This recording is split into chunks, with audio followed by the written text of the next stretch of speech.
আমরা মনে করি রাষ্ট্রপতির ভাষণ দেওয়ার কোনো অধিকার নাই।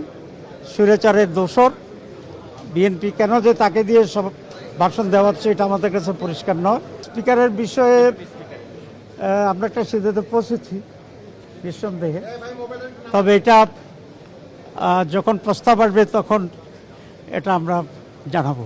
আজকে আমাদের পার্লামেন্টারি বোর্ডের মিটিং ছিল।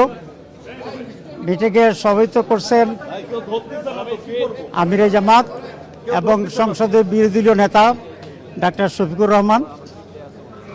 আমরা আগামীকাল যে সংসদ অধিবেশন বসবে সেই সংসদ অধিবেশনে এজেন্ডার সময় আলোচনা করেছি।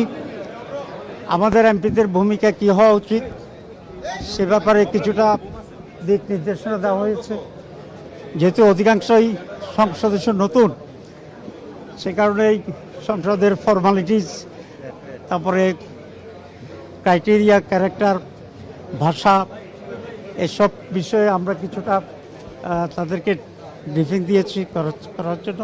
স্পিকারের বিষয়ে আমরা একটা সিদ্ধান্তে পৌঁছেছি নিঃসন্দেহে, তবে এটা যখন প্রস্তাব আসবে তখন এটা আমরা জানাবো। আমরা মনে করি রাষ্ট্রপতির ভাষণ দেওয়ার কোনো অধিকার নাই।